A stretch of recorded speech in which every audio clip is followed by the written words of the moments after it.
Today's podcast is full of so many exciting twists and turns. I had an incredible conversation with Richard Howard. Richard is a lieutenant colonel, retired, and leading authority on U.S. federal government contracts. Now, that might sound excruciatingly boring, and yet me and Richard talked about creativity. We talked about switching careers. He had this beautiful moment that cracked him open, and he shared something so personal that helped me see his humanity. And as a man who's very mission-driven, very focused, very results-driven, we are talking about how you can really find that ideal customer and client, and how you can go on this maybe unexpected journey with the government, and whether or not you're looking to get some of these government contracts, which, by the way, like once you get those, the amount of stability that that brings to your businesses, I was so surprised the size of businesses that they'll do contracts with, and the size of contracts they'll do with small businesses. I mean, he was talking about startups getting government contracts. I was so blown away by Richard, really impressed with his academy. And he's helping people navigate what might seem like a really difficult landscape for getting these stable government contracts. And he's going to share so much with you. And so let's just hop in right now. I can clearly see that you're a man with tremendous experience gaining these significant government contracts and teaching corporations how to lead and consulting with significant businesses. Take me back a little bit. You know, I believe that you have a unique perspective. And so tell us the story of an experience that has really formed and shaped how you view the world today, and like what leads how you approach the work that you do. Oh, that is a really great question. Most of what shapes how I approach things is probably the 20 years I spent in the Air Force, right? So flying missions for the first half of my career, during OEF, OIF, and then transitioning into acquisitions about halfway through, maybe a little bit further, which is basically the profession of putting companies on contract for the government. So you were on the government side of bringing in contracts. That's right. So it was my job at this point, I was leading teams of program managers and engineers that we'd get a government requirement. Like one of the first was insider threat. And like, hey, we need you to help solve this insider threat issue. You remember Snowden and all of that back in the day. Right. And, how do we solve a problem like this? And this is the funding you have. And then it's up to the team to reach out, see which businesses can actually help solve the problem, what technologies are available, what services available. And so that's just an example of the type of thing that we would be doing. But the government buys everything, not just cybersecurity. Certainly, when we talked a little bit about this, everything from food and landscaping and accounting services to, you name it, weapons and, IT, software and just about everything you could think of. So, but really, keep going. Because was there something specific in there that like really solidified this for you?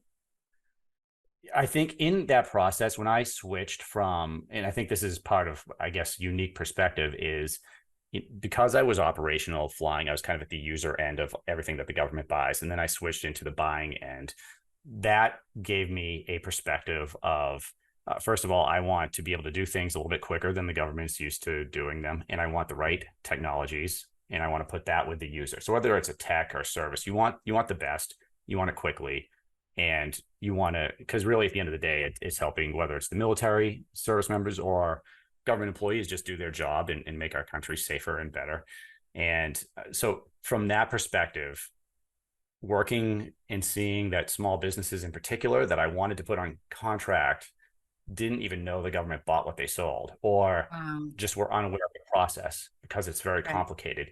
That really is why I'm doing what I'm doing today. So, and I worked with small businesses and large businesses in the government when I was active duty, but now we're focused on helping small businesses, medium-sized companies sell to the government, increase what they're doing, know about the opportunity, and make it simple for them. So as simple as possible. Wow. Okay. So it sounds like the three things that drove you in this direction. You saw how slow the government went and you were like, we can go faster. Let's do this faster. So speed was one, technology and being efficient in your problem solving and looking for the best solutions. And it looks like those are the things that were really driving you to be a part of government contracts, and like both, it sounds like educating the businesses that, hey, we need you, the US government needs you, there's an opportunity for you here, and there's a way that you can contribute to those three components: speed, technology, Right. and best solutions. That's super cool. Did you have, you mentioned you were in the Air Force, and you've also mentioned multiple times that you've been kind of on the tech side. Did you have a personal experience in the tech world, or were you just kind of curious about it and drawn to it personally? Well, a lot of that just had to do with, where I landed in the acquisitions realm in my when I switched careers within the Air Force. Okay. The branch that I initially ran was a rapid technology development branch. So just by virtue of that, we were working on different problem sets that the government had, and Uh-huh. we would match funding, find great businesses that could develop something quickly, get it out to the warfighter. So that was, and I've had several, different positions after that, but that was one of the original things. So, software, technology, infrastructure that's related to that. Those are, it's kind of my sweet spot, I guess you could say. Okay. Okay. Richard, you just very casually dropped something into this conversation. You were like, when I switched careers, like that is not some small feat. And I know a lot of individuals who have built a life, a career, a business, maybe even their own business. And at some point, it feels like they're at this inflection point and something's got to shift and change. How did you Right. navigate? I mean, switching careers, that's not easy. What were some of the key things that, one, had you have the courage and faith to change directions, but then what Mm-hmm. are some key things that helped you move in that new direction? It's one thing to make that decision, but then all of a sudden you're walking into the darkness and there's so much unknown. What are some things that really helped you make that shift?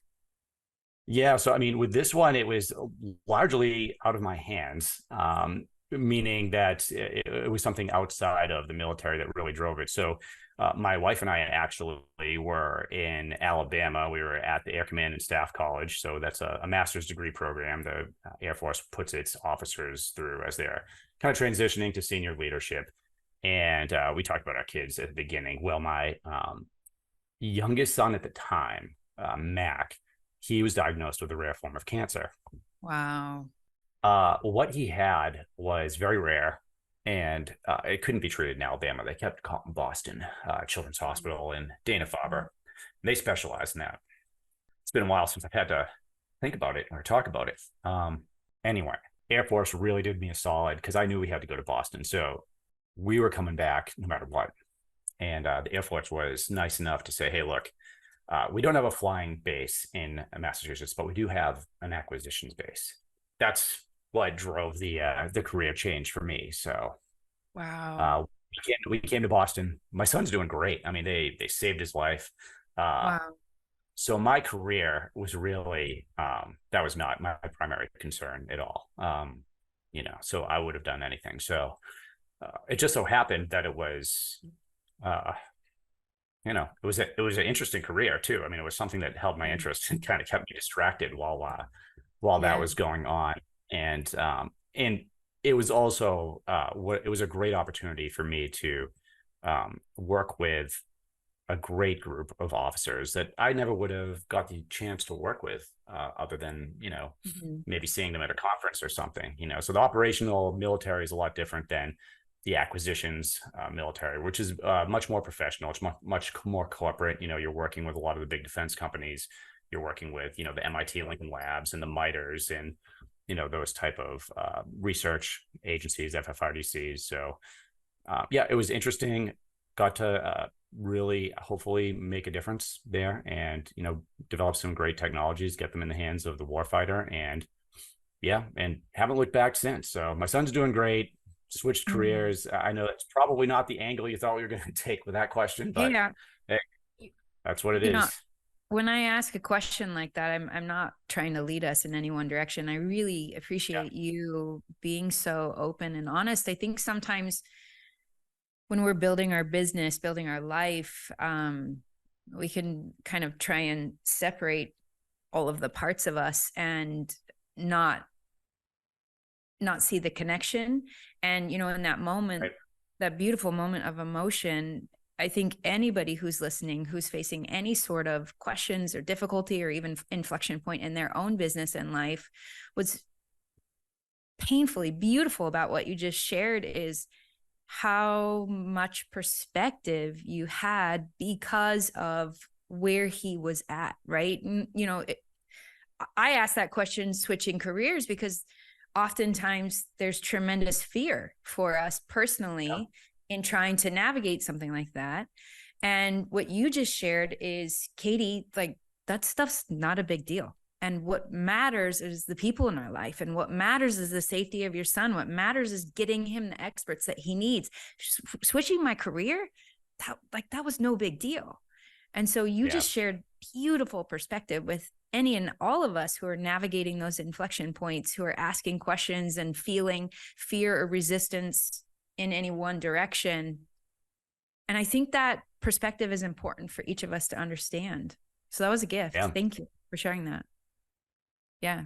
Well, it wasn't wasn't expecting to, but no, I'm happy to share it. And there's lots of people out there that are going through things that were a lot more difficult.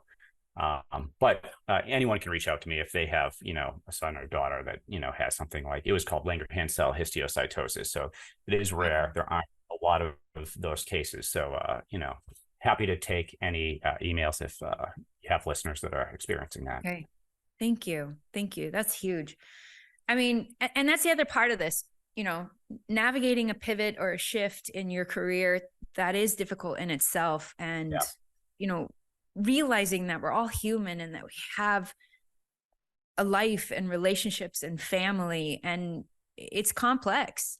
And, you found a way to stay focused on your son and navigate this shift in your career.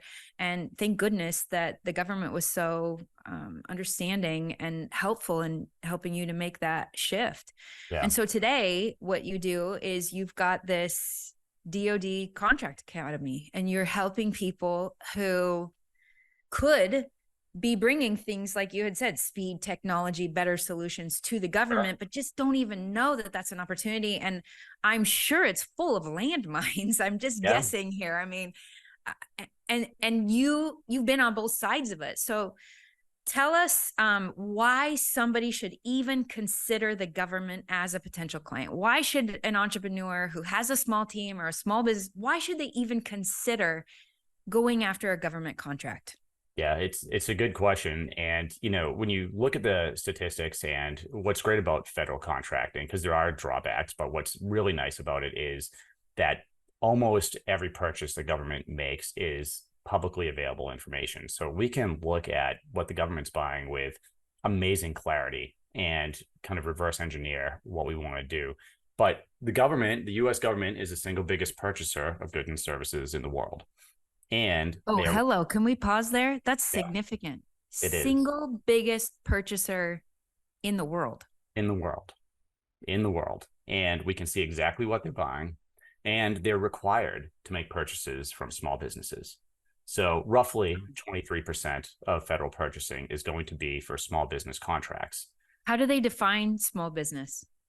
It's defined by something called North American Industry Classification Code, or NAICS code. And so essentially, when you register to sell to the government, you're going to get an NAICS code, or a variety of them. And those are basically, they classify different like industries. So if you were an accountant, there'd be one NAICS code. If you were in information technology, that's another. And each contract is going to have a NAICS code associated with it. Long story short, each industry is either going to be defined by how many people are in your business. It's usually 500 or less. You're a small business. Or by your annual revenue. And that could fluctuate. That could be that could be from 10 million to 30 million a year. And if you're under whatever your NAICS code parameter is, you're a small business. Okay. Awesome. So what is it? I'm curious about a little bit more about you, Richard, specifically. What is it that has you in this space and passionate about helping the government move faster, bring in technology, bring in better solutions, and also connect these smaller businesses? Why is that something that you're passionate about? I mean, I would guess as a what was the Air Force? Is that where you were? Yes. Like as a former Air Force individual, I'm sure you're very mission driven in your life. So what is kind of that mission for you right now? Yeah. I mean, really, it just the business I'm in now. I retired in 2019 and started our business at that point.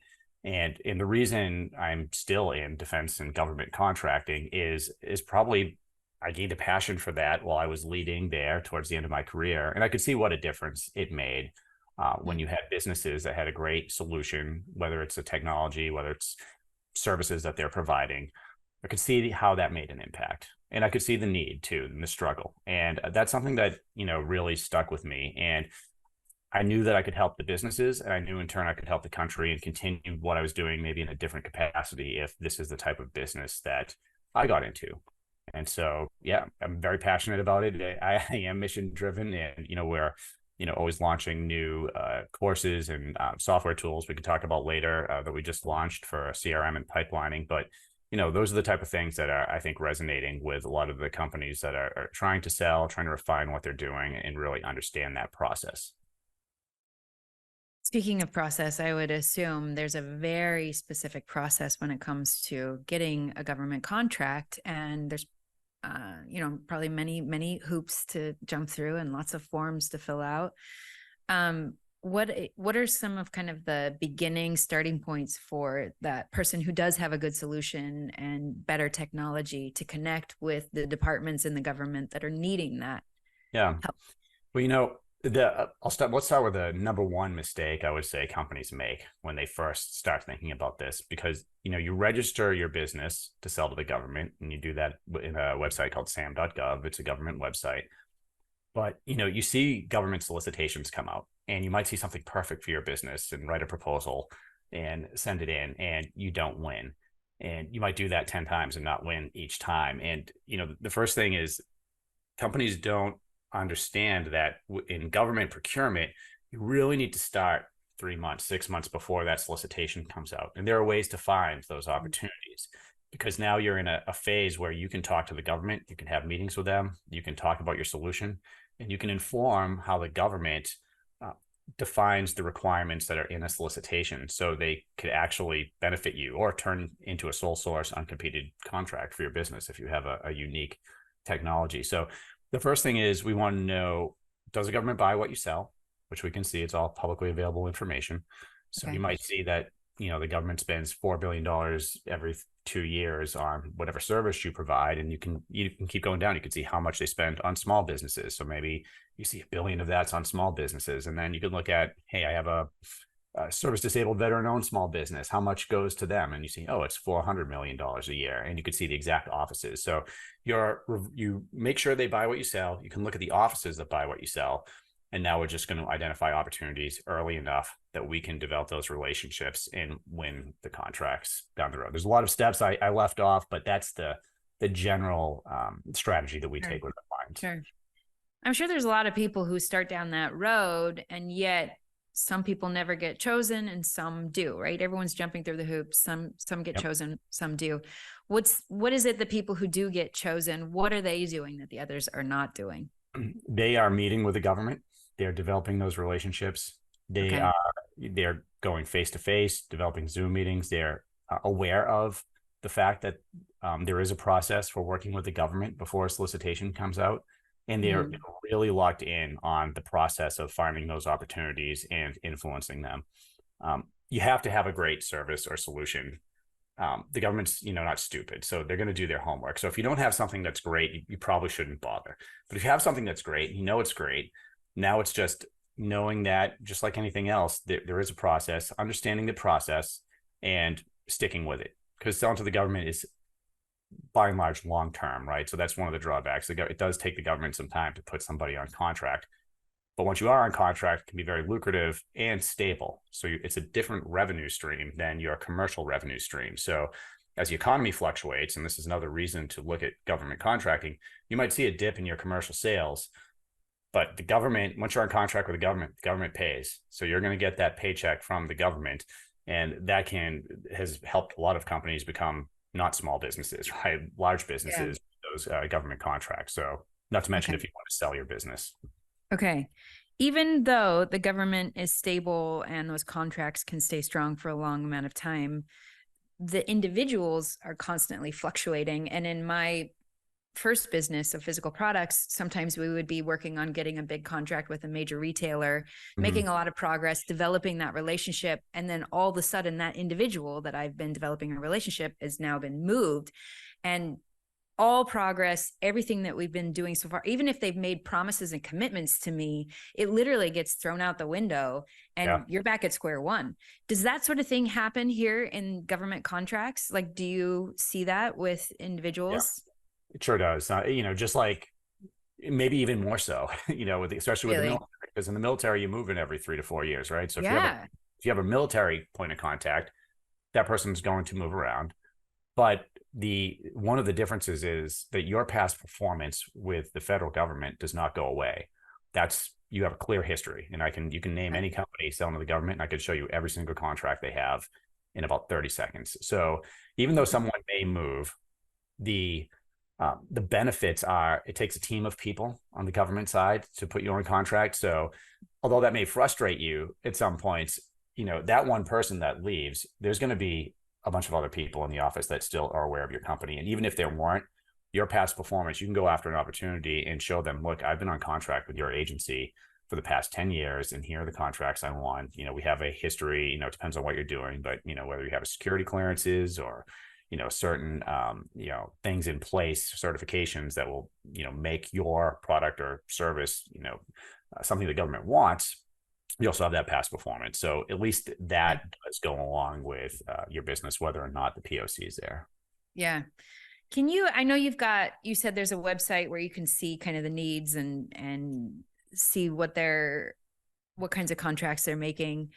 Can you give us, just as me and our listeners, a sense for the kinds of work and contracts that the government is making? Yeah. So first, the government buys everything. So a lot of people think government contracting or defense contracting, and they think weapons, right? Because you hear about the Sure. planes, the tanks, and Right. stuff. But in reality, and what's even just focusing on the Department of Defense, every military base is a small town or city in some cases, and they have police stations and hospitals and schools and playgrounds. And so everything that would go into that landscape, billions of dollars, not millions, billions of dollars, and things like landscaping services, accounting services, people that are working, civilians or contractors that are working in the buildings, construction, because they're always building, maintaining the schools and everything else, the hospitals, pharmaceuticals, everything that a hospital would need, right?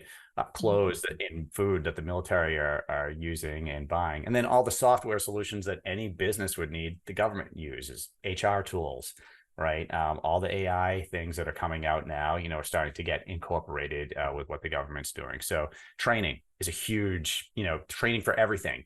I think we found contracts for piano lessons, so things that you Wow. might not normally advertising, marketing. So anything that, even if you think that the government doesn't buy it, it might be worth taking a look. And by the way, they can go to usaspending.gov. It's a government website, and you can start searching through some of those parameters and saying, hey, what is the government buying?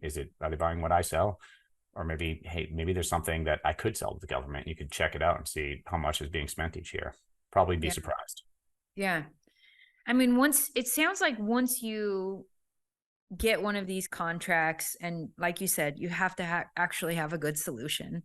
Mm-hmm. Once you have these contracts and once you have that history and that connection, you said there's stability. What are some of the other benefits to getting these government contracts? Yeah, so there's a few. And by the way, some companies just sell to the government, right? Let's Yeah. take small business innovative research, right? So if you have a solution that you want to develop, a innovative solution, a technical solution, it could be a boat, could be a piece of software. The government awards small businesses these contracts to help develop those solutions, right? So I have some clients that have won several $1,000,000 in SBIR contracts instead of using venture capital or angel investing, right? Because if the government's paying you to do this, first they want it to be dual use so you can sell it commercially. You retain the IP and you retain ownership of your business. So you're basically Wow. using the government funding to build out what you want to do. And then you can, once it's built, you can still sell it commercially. So it's something that can really help, the entrepreneur that's just starting out.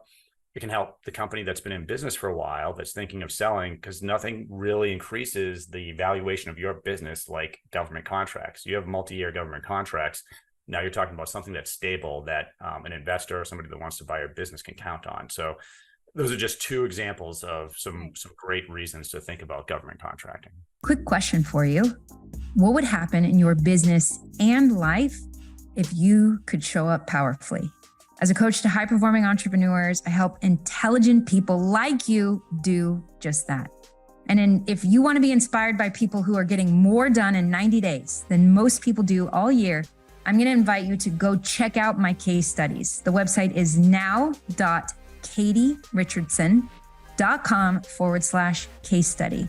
And the cool thing is we've got so many case studies there. You can find an entrepreneur who's just like you. I've also got a link for you down in the show notes. Okay, back to the show.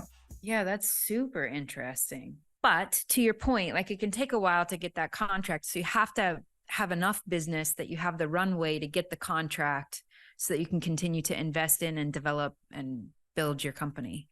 I typically like to see companies that are already selling commercially before they jump into federal contracting, because you really do have to plan on being consistent with it. Not it doesn't have to be a full-time job, but you do want to be consistent with at least a very focused strategy, for 6 months to 18 months, and try to win those first couple of contracts. And then you can, buy a salesperson and have them kind of do that full time for you, and you can get from there. So Richard, I know you have consulted with over 400 companies on DoD contracts. And I want to hear some of the stories of the outliers. Those are the exciting ones, right? Where somebody came in and you helped them navigate this, and it did something really significant, either in their personal life or their business. Are you open to sharing some of those stories? Yeah, sure. There's a lot. We had one woman-owned small business who owned a small cybersecurity business, 4 or 5 people, and we went on to help develop her strategy. Now, this is more of a one-on-one coaching consulting versus something in the academy, which is more like group coaching and courses and whatnot. But worked with her and her team and helped, build her pipeline out. She just told me a couple months ago she won a $200 million blanket purchase agreement for the federal government, which is amazing. And now she's building a large team and not a small team. We also have a podcast. Wait, can we pause there? So yeah, sure. She gets this significant contract without already having the huge team. Yeah. Oh yeah. 4 people, 5 people on her team. Out. Yeah. No, you can. So you don't have to be, you don't have to be a huge company to go after and win some of these businesses. Right. By the way, that a blanket purchase, something like that, that's a ceiling on a contract. So it's not like the government handed her a $200 million check. That's something though that she's going to be winning over and over again every time the government wants more of what she's selling. But it's a huge thing.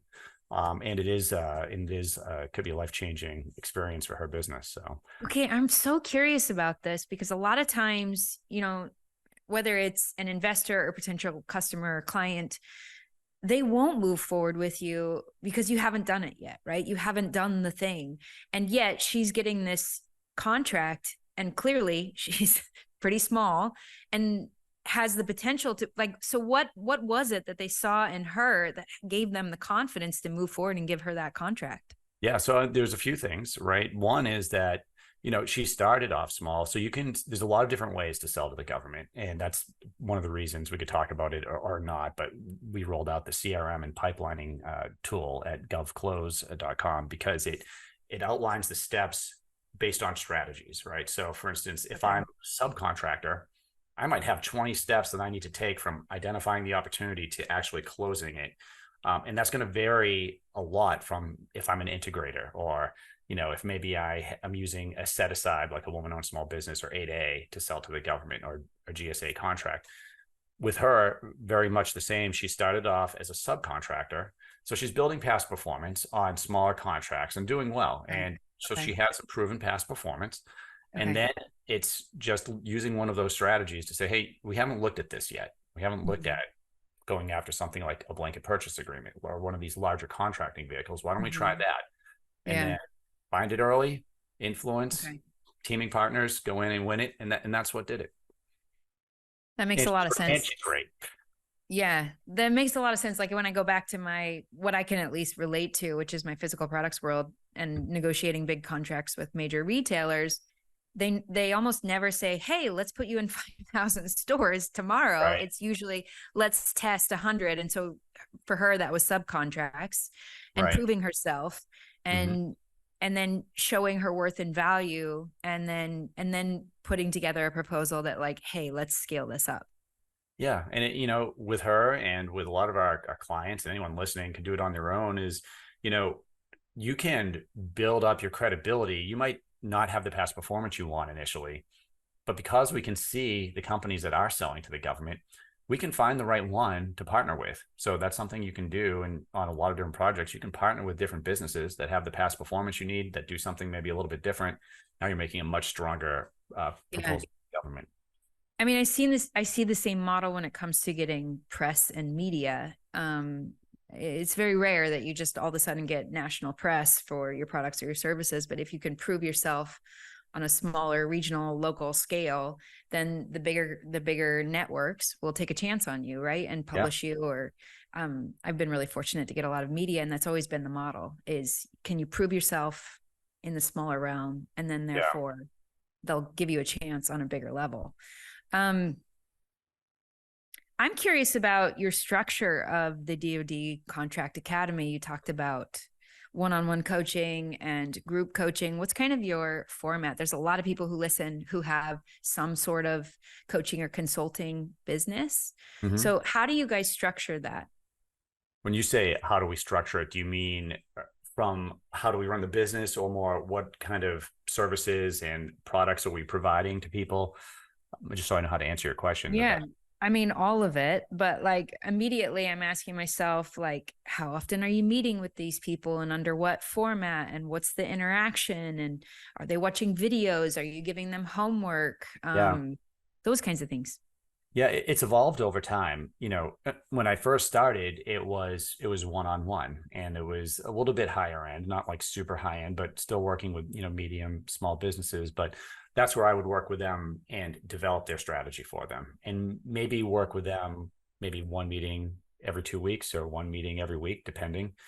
I might be helping their sales team understand how to sell to the government. I might be, initially maybe finding some opportunities for them. But as our clients grew and the business grew, that was something that I couldn't do for everybody, right? And although we hire a few people that understand the process, I really wanted to make it something that could be more affordable for more people. And so we started DoD Contract Academy and the podcast, which is free, but the training platform at dodcontract.com. And that is essentially a combination of on-demand classes. So, from how do I register my business to advanced strategies, but then also a weekly or bi-weekly coaching format. It's a group call, right? So then I will hop on with people in group settings, or I'll provide something like maybe a contracting officer or someone in finance to give an overview.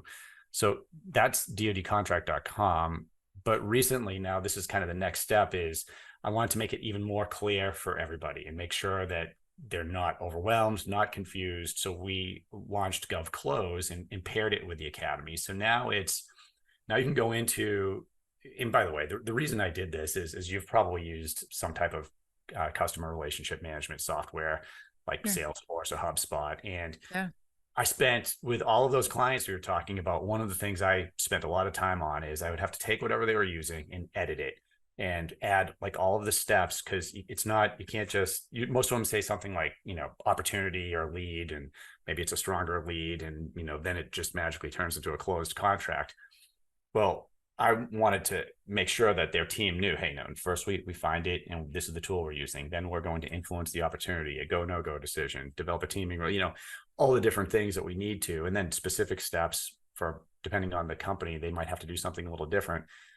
Well, after building, I feel like hundreds of those or spreadsheets, depending on what they were using, we just built the CRM, and with all the strategies and pipelines in there. So now, whether it's someone in the academy, they get it automatically. They can just go in and start using that pipeline tool and they have all the steps in there. But with the training, paired with the training, now it's, if you get to say go, no go decision, well, what does that really mean? right? Well, now you can go to that block of the training and you can see the list of things that you want to think about, the questions you want to ask, or how do I find a sources sought or an opportunity ahead of a solicitation? Well, here's the website you go to, and this is what you're looking for. And, how do I write a response? So all that stuff, it paired with the training, really makes it a lot more clear and step by step for, either an individual or sales teams. So that's where we're at now. And that just came out. So we're pretty excited about it. That's super exciting. This custom CRM tool. That's really cool. Every entrepreneur is always looking for the greatest way to grow their company. And I can hear you talking about growth, right? And starting out one-on-one. And then at some point you can't keep doing one-on-one to everybody. Right. To speak to the name of the show, what's working now, what do you feel is really working for you guys when it comes to growing your business? Where are you guys focused when it comes to kind of your market and specifically finding these individuals like this woman that you talked about who does cybersecurity, and there's huge potential that's being unrealized? What are some key things that you have utilized to help you find those people?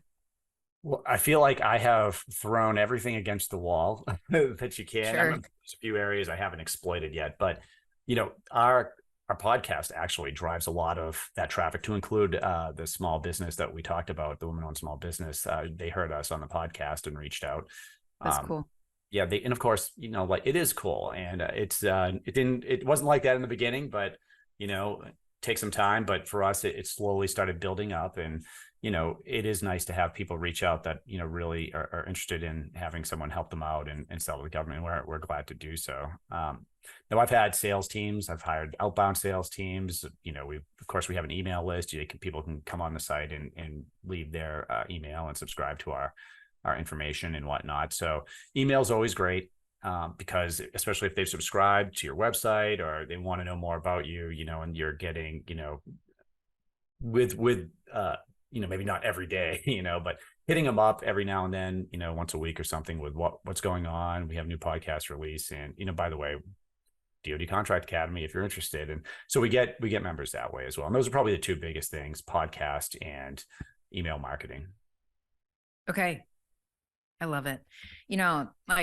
There was kind of this Wild West days of Facebook and Instagram, and you could just put together a hack job of an ad and you could really make huge progress in finding your customers and clients. And it's really shifted. And I've noticed a lot of people saying something similar. Podcasts and emails is a chance for you to really, for them to get to know you. And I think at the end of the day, that's what people really, really want. I think a lot of us have been burned one way or another and by some of those Facebook ads. Sure. Yeah. And are looking for somebody who is going to deliver on their promises. And when you spend time with somebody on a podcast, you really get to know them. And what's beautiful for you is a chance for you to have one conversation that gets broadcast out and it gives people a chance to go really deep with you without requiring that one-on-one time with you. Yeah. And they feel like it's one-on-one time. I've listened to some of your episodes. I think you had a coaching student, someone that you worked with before, and kind of working with it. And you can tell when you listen to that, you're getting a lot. First of all, you're in somebody's ear for an hour or a half hour, depending on how long, the interview is. But hey, if you can also show them, hey, this is somebody that I've worked with, and they can see real results, and people know if you're being honest or not, if they're spending that much time listening to you, I think there's probably no better way of really developing a relationship with someone without knowing them. So, hey, Richard, I've got a really specific marketing question, because you've told us multiple times that the government buys everything, right? And you did a great job of listing that out, right? There's all these things that my immature DoD mind would have never realized that, okay, yeah, that makes sense that they need stuff for schools and housing and landscaping. And yet, as a marketer, I know that if you try and speak to everybody, you speak to nobody. So on your podcast, on your emails, how do you dial that in? How are you identifying more specifically who you're speaking to so that you attract these individuals? Yeah. Because I think that's a problem a lot of people run into as well. So I'd love to hear how you guys. Absolutely. There's a couple ways for me. Is that I basically have two audiences, right? One is going to be people that have already registered to sell to the government and are trying to sell to the government.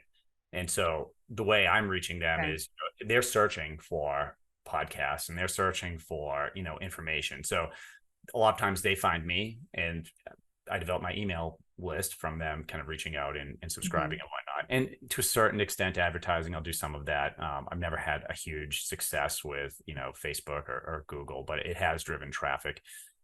And LinkedIn is a big one. That's probably my primary social media platform, I would say, is the LinkedIn profile. I want to make sure that I'm actually answering your question, though. Like, how do we really dial in this person?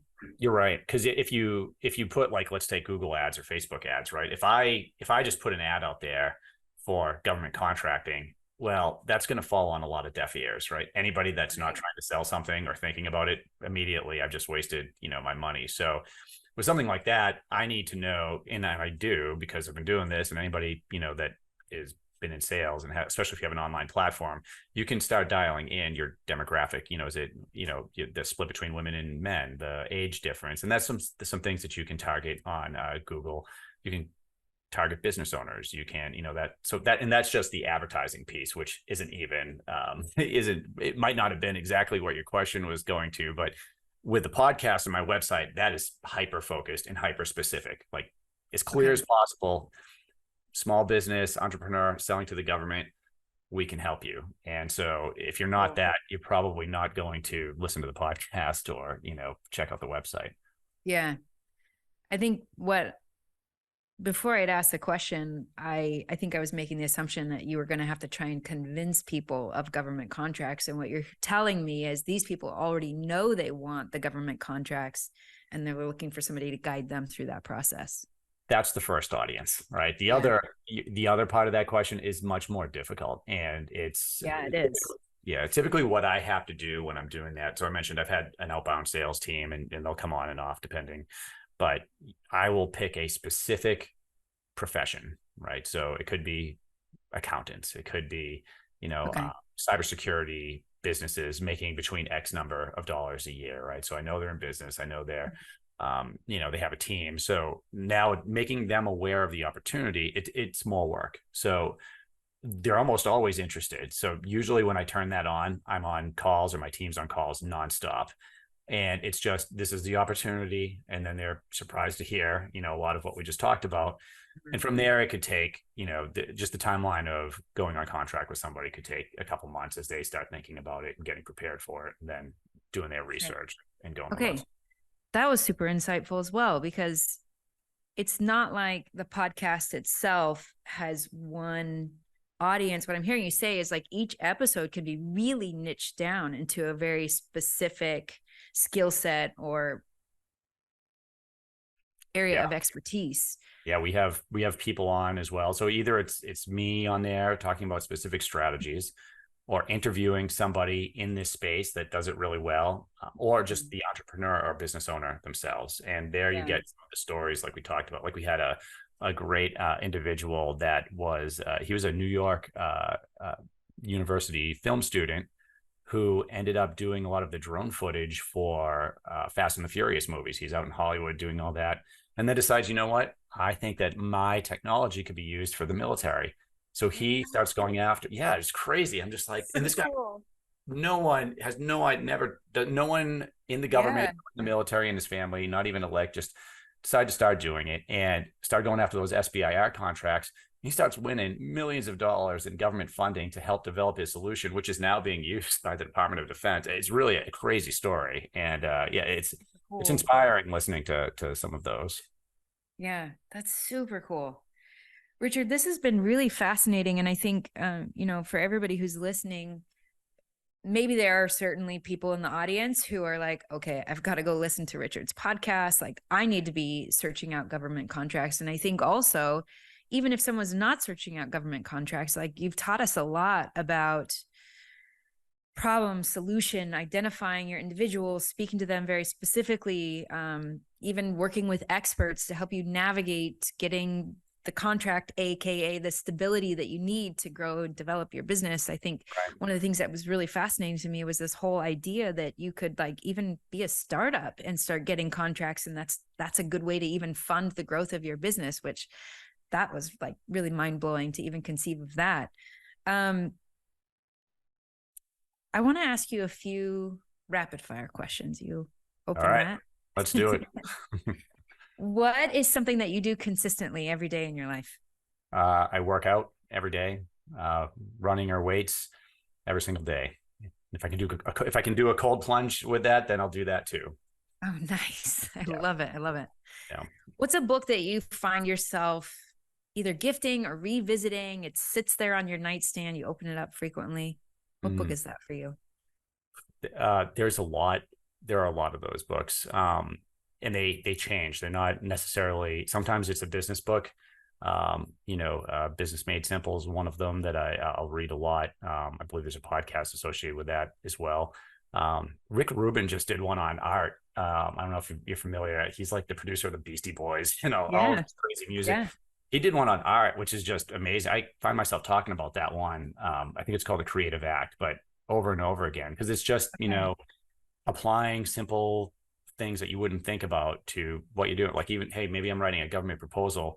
He's like, hey, just, change the font or change the, the size of the words and change the lights right in a different place. Like a lot of interesting little suggestions that actually it can affect like your creativity. And because you can be creative in something that's boring, like government contracting too. So I find books like that really engaging and pretty awesome.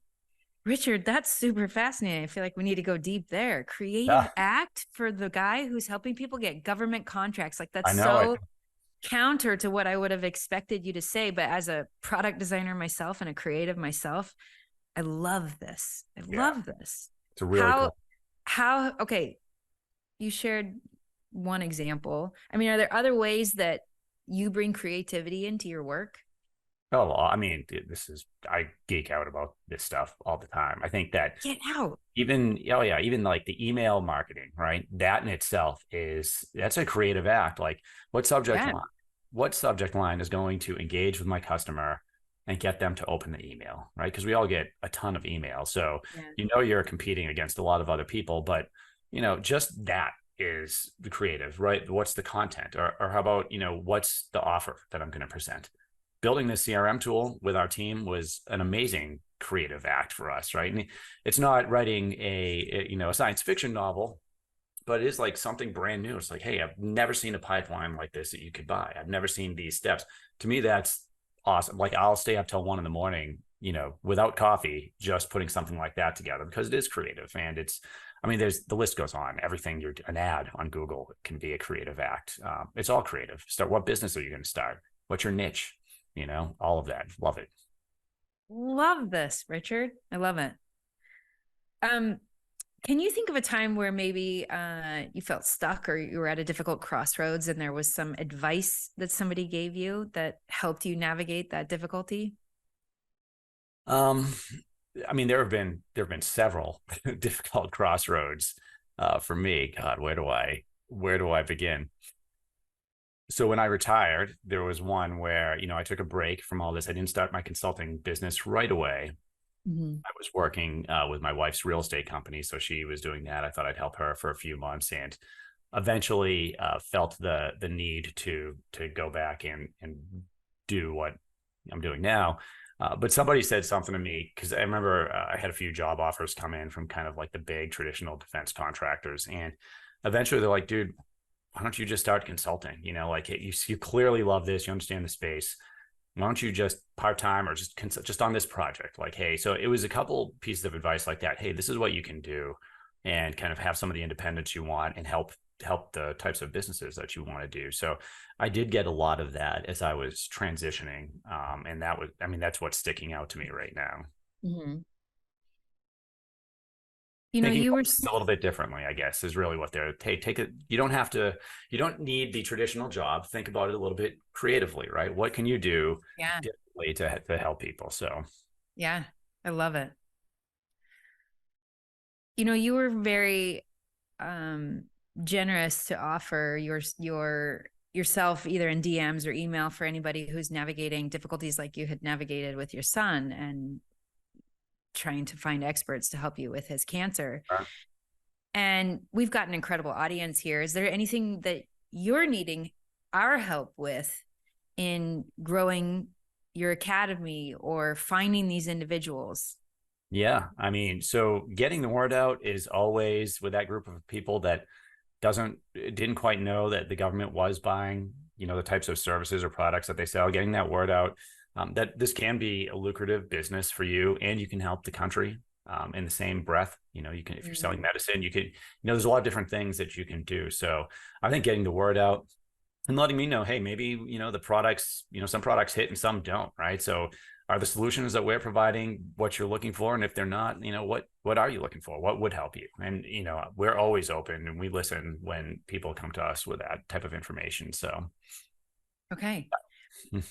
Richard Howard, this has been a really fascinating conversation. I really appreciate you showing up so open and sharing and giving the wisdom of your experience and sharing the intricacies of navigating what I think many people would think is a difficult world to navigate and maybe not even worth my time. And yet you've made it feel so accessible and achievable. And I think what you're doing is really fascinating. I love this component of infusing creativity into your work. Like, that's just blowing my mind, Richard, because like, if there's anybody who I would perceive as not being creative, it's the government. And yet I'm really passionate about creativity too. So to hear how you're bringing your personal creativity to your work, it's really beautiful. It's really inspiring, super fascinating.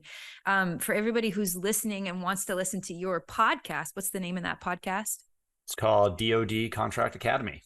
Oh, perfect. Yep. Beautiful. So just type that in. You'll find it wherever you listen to podcasts. Okay, awesome. And we'll have a link down in the show notes. And if somebody does want to reach out to you, what's the best way? Is it LinkedIn? Is it an email? Yep, LinkedIn's probably the best way. If you type in Richard C. Howard, you'll see me up there. You can always go to dodcontract.com and find us there. And you can find the CRM tool at govclose.com. Okay, awesome. Richard Howard, this has been an incredible conversation. And for everybody who's listening, this is what's working now.